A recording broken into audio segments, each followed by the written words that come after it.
Olá, como vai? Tudo bem? Hoje o programa Passaporte leva você para uma viagem linda. Vamos viajar por Israel. Você que tem acompanhado o programa Passaporte tem estado ao nosso lado nessa peregrinação pela Terra Santa. Hoje eu levo você para conhecer o significado do batismo no Rio Jordão.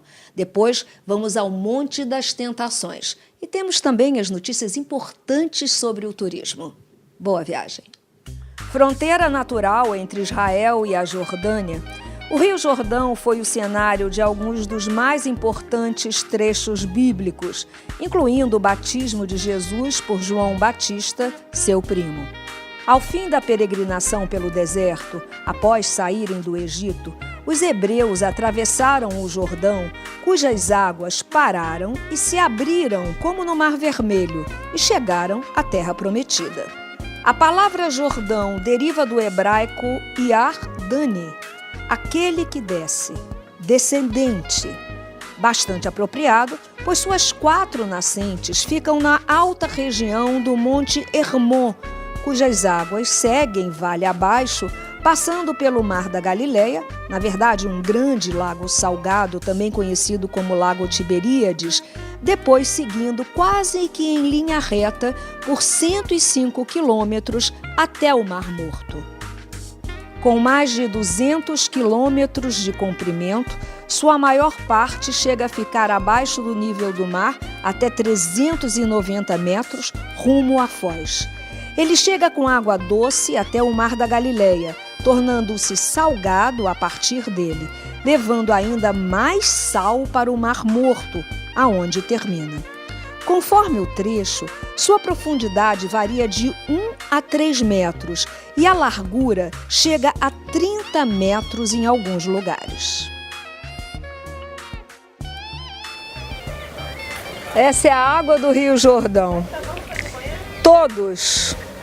De todos os lugares do mundo, vem aqui e leva para casa um pouquinho dessa água.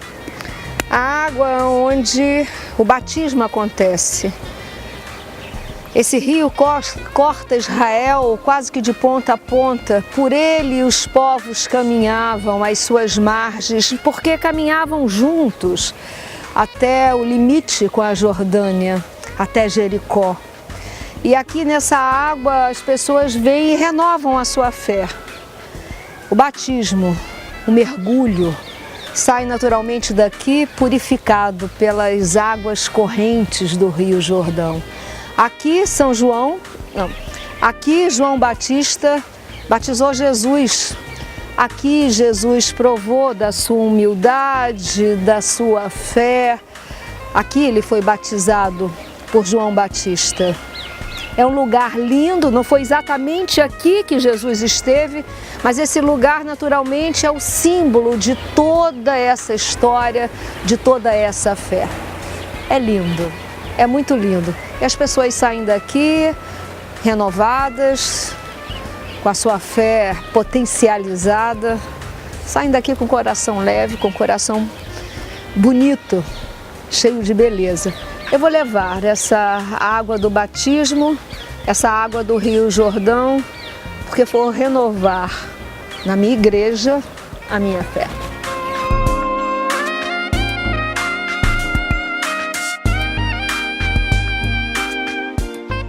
O que é um batismo? Ele pode ser um banho muito mal tomado, muito mal feito, se não há a intenção do coração.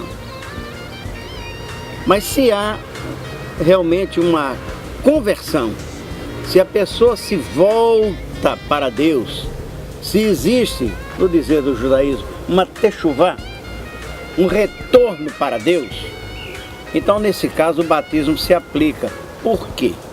Aí Paulo explica que o grande simbolismo do batismo é o sepultamento. Aí você diz, mas como é que é o negócio? É um sepultamento? É. Quando a pessoa é mergulhada nas águas, é o símbolo da pessoa ter sido enterrada. Quando a pessoa sai das águas, é o simbolismo da pessoa ter sido ressuscitada. Quer dizer, não há absolutamente nenhum mérito na água. A água não limpa pecados. A água em si, ela não vai purificar a pessoa, mas o seu coração é que, voltado para Deus, deixando que o Espírito de Deus tome conta da sua vida, isso vai fazer toda a diferença. Por isso eu disse, pode ser um banho mal tomado, mas pode ser uma experiência espiritual singular, quando a pessoa se entrega e se dedica ao Senhor.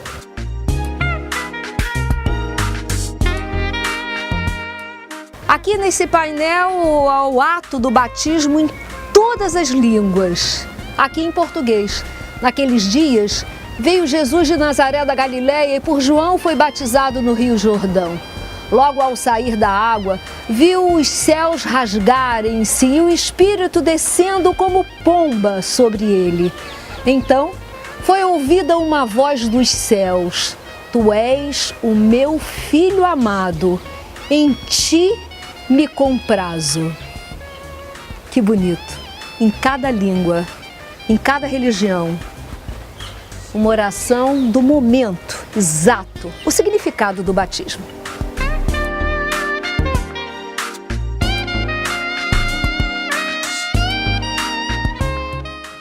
No próximo bloco, nós vamos em direção a Jericó.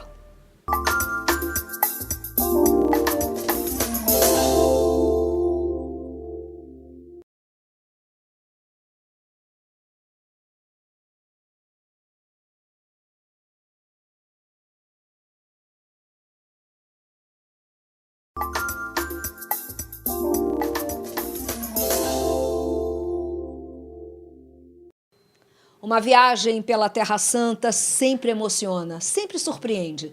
Nós agora vamos em direção a Jericó, vamos ao Monte da Tentação. Após seu batismo, Jesus seguiu para o deserto para jejuar. E depois de 40 dias e 40 noites de jejum, conta a Bíblia que Satanás trouxe Jesus a este ponto alto, onde mostra todos os reinos da terra e os oferece a Jesus em troca de sua fidelidade. Jesus responde: Retira-te, Satanás, porque está escrito: Ao Senhor, teu Deus, adorarás e só a Ele darás culto. Hoje, o deserto deu lugar a um vale fértil, onde se plantam frutas e tâmaras. Viemos atravessando o deserto, viemos ouvindo história, entendendo a geografia desse lugar para entender a sua história. E aí falamos sobre Moisés, falamos sobre Davi, falamos sobre as Seis Marias, falamos sobre Jacó, falamos sobre tanta história. Porque isso aqui está impregnado de história e de passagens que a Bíblia conta. Esse monte é o Monte das Tentações. Aqui, Jesus foi tentado. E houve aqui uma meditação muito interessante, onde o pastor faz uma associação pelo que Jesus passou e pelo que nós passamos a cada segundo. Sendo tentados. Tentado para que sua vida seja desviada, tentado para que você peque, tentado para que você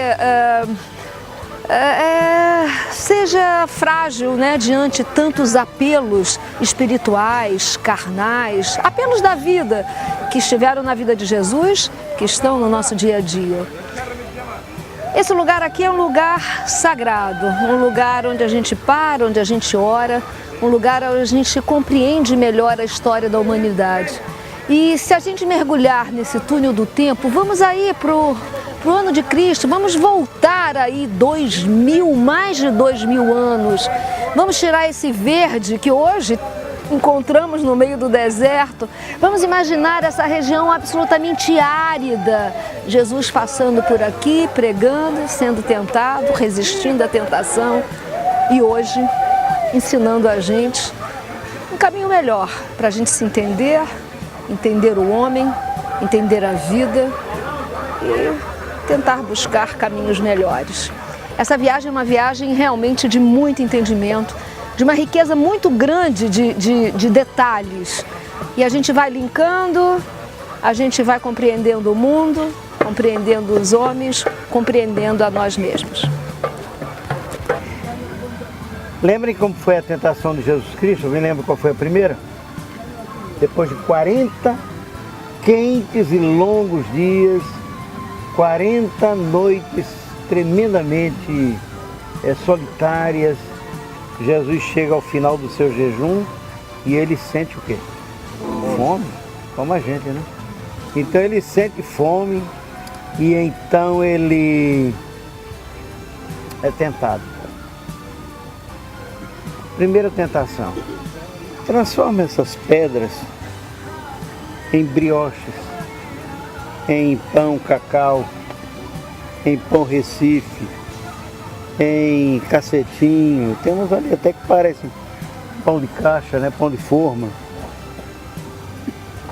E Jesus mostra que não é por aí.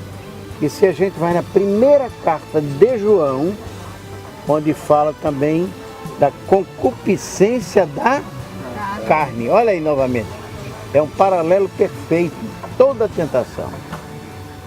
Segunda tentação de Cristo, qual foi? Ele foi levado até o alto do templo e devia ser um espetáculo magnífico, ele olhar lá de cima. E mais magnífico, ele se jogar e os anjos o segurarem, conforme no Salmo está predito, né? E os anjos te ampararão. Ele não precisaria passar pelo caminho do Calvário, pela via dolorosa. Ele não precisaria de nada mais para mostrar e provar a sua messianidade. Pronto. Sem sofrimento, sem dor, absolutamente nada. Porque hoje em dia há quem se satisfaça com uma religião de espetáculo. Uma religião que não é aquela que Jesus falou, em espírito, em verdade, e que Paulo acrescentou, racional, culto racional. A terceira tentação foi precisamente a do domínio sobre todas as coisas. Eu não sei, Alfredo, me ajude, por favor. Ali de cima dá para ver alguma cidade mais adiante? Quanto mais para cima, já dá para ver a parte da Jordânia. Já daria para ver tudo. Tudo isso eu te darei, se prostrado me adorares. Como é que diz lá em João? Concupiscência da carne, depois concupiscência dos olhos e terceiro, soberba da vida. Toda tentação é igual. É a de Jesus e é a nossa. E qualquer um de nós, o modelo é o mesmo. E claro, como estar no deserto e não ter aquela experiência ali, olha só, andar de camelo, que tal? Aleluia! Muito bom! Tira o meu também, tira o meu também, tira o meu.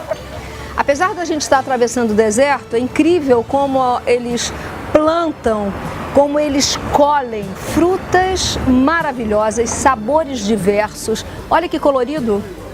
Olha só! Olha o tamanho disso aqui. Olha, não sei se é laranja, não sei se é tangerina, mas melancias, grapefruit, melão. Eu vim no ônibus comendo cerejas saborosíssimas e o pessoal andando de camelo. Olha que legal.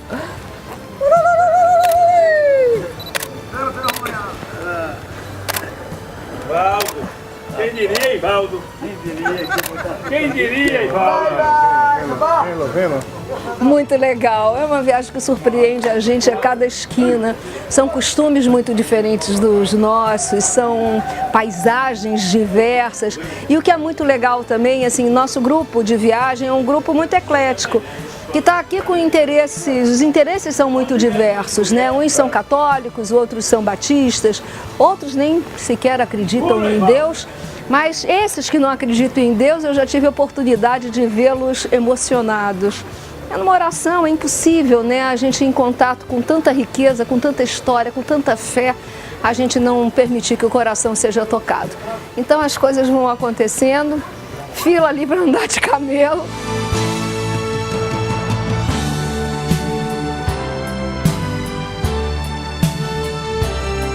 E deixa eu fotografar. Hello.